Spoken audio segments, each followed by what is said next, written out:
28 जून 2022 उदयपुर में वो काला दिन, जिस दिन तालिबान तरीके से उदयपुर के टेलर कन्हैया लाल जिनकी हत्या कर दी गई, उस बात को करीब 2 साल हो गए हैं। 2 साल की आज बरसी है। उनके परिवार से हम बात करेंगे, उनकी पत्नी है जिनसे बात करेंगे। 2 साल हो चुके हैं, किस तरह का दर्दनाक सफ़र रहा है? 2 साल जैसे जैसे हमने निकाले, हमको तो ऐसा लग रहा नहीं कि हमारे साथ ऐसे अन्याय हो जाएगा। 2 साल ऐसे ऐसे निकाल दिए। हम तो देख रहे फर्स्ट ईयर में ले जाके तो उनको 4 महीने में ख़त्म कर देंगे ये फांसी दे के। हम अभी ये नहीं लग रहा कि हमारे साथ ऐसा होगा। तो जब तक उनको फांसी नहीं मिलेगी, जब तक हमको भी शांति नहीं मिलेगी। हमारे परिवार पूछ के थक गया, अब कब फांसी देंगे, कब फांसी देंगे, ऐसे ही बोलते रहते।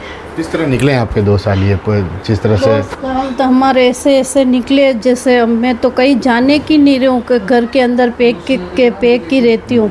कहीं जाना हो तो पुलिस को साथ में लेके जाना पड़ता है।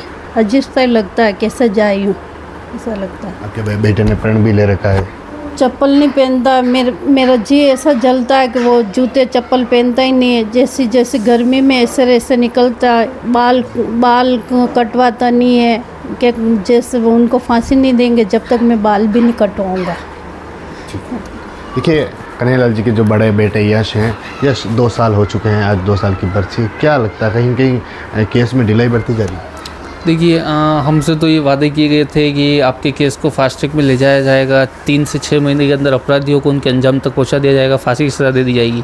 पर आज उस बात को 2 साल हो गए। हम अभी भी न्याय की उम्मीद में बैठे हुए कि हमें कब न्याय मिलेगा।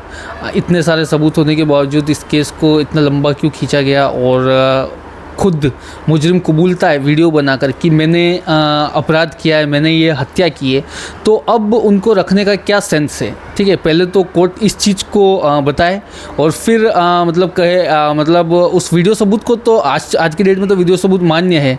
और इतना सब कुछ होने के बावजूद भी उनको अपराधियों को इतने लंबे समय तक रखना मेरे समझ से बाहर है। बिल्कुल 2 साल हो चुके हैं। कुछ एनआईए के अधिकारियों से भी आपकी बात हुई होगी। केस की वर्तमान में क्या स्थिति है?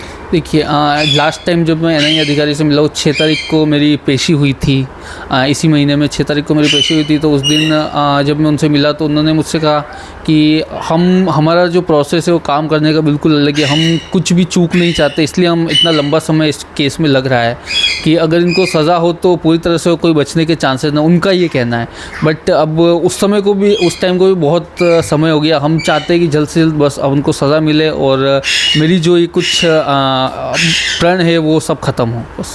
क्या प्रण? क्या आपके जूते नहीं पहनना, बाल नहीं कटवाना, या फिर अस्थियाँ भी इनके न्याय का इंतज़ार करना?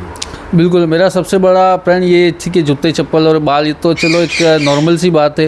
सबसे मुख्य प्रण इसमें यह है कि जब तक उन अपराधियों को फांसी की सज़ा नहीं होगी तब तक मैं मेरे पिताजी की अस्थियों का विसर्जन नहीं करूँगा। क्योंकि अपने धर्म में माना यही जाता है कि जब तक अस्थियों का विसर्जन इसलिए करते ताकि किसी आत्मा को शांति मिले। और जब उन अपराधियों को सज़ा नहीं होगी तब तक मुझे नहीं लगता कि मेरे पिताजी की आत्मा को शांति मिलेगी। इसलिए मैंने अस्थियों का विसर्जन रोका हुआ है कि उनको सज़ा मिलने के बाद ही मैं अस्थियों का विसर्जन भी करूँगा। 2 साल जो चुनाव मुद्दे हुए हैं, चुनाव में लगातार इसका पिताजी के नाम के मुद्दे को खूब बुनाया गया, बीजेपी हो, कांग्रेस हो, लेकिन आज भी आप उस इंतज़ार में थे। उन नेताओं से कुछ बात हुई थी क्या? देखिए, मेरी जब भी किसी से बात हुई तो मैंने उन्हें यही बात कही है कि अगर मैंने कोई इंटरव्यूज़ भी दिए हैं, कुछ भी दिए, तो मैंने उसमें यही कहा है कि मेरे जो पिताजी का ये मुद्दा है इसको किसी भी तरह राजनीतिक एंगल ना बनाया जाए। बस हमें इंसाफ दिलाने पर, अपराधियों को सज़ा दिलाने पर कोशिश होनी चाहिए सभी पार्टियों की तरफ से। हम यही चाहते हैं, न कि हम ये चाहते हैं कि इसको किसी तरह राजनीतिक मुद्दा बनाया जाए और इसको लंबा खींचा जाए सालों साल। हम ये नहीं चाहते। क्या मांग क्या है आपके रूम? हमारी प्रमुख मांग यही है कि अब उन अपराधियों को जल्द से जल्द फांसी की सज़ा दे दी जाए और जल्द से जल्द इस पर एक संज्ञान लिया जाए और इसको फास्ट ट्रैक में बिठाया जाए इस केस को। तो ये थे कन्हैया लाल जी का परिवार, जिनकी पत्नी और जिनके बेटे हैं। उनका कहना है कि जल्द से जल्द आरोपियों को फांसी मिल जाए। जिस तरह से 2 साल हो चुके हैं, अभी भी जो उनकी अस्थियां हैं वह विसर्जन का इंतज़ार कर रही है और परिवार न्याय के इंतज़ार में बैठा है। TV9 के लिए राजेश टांगी।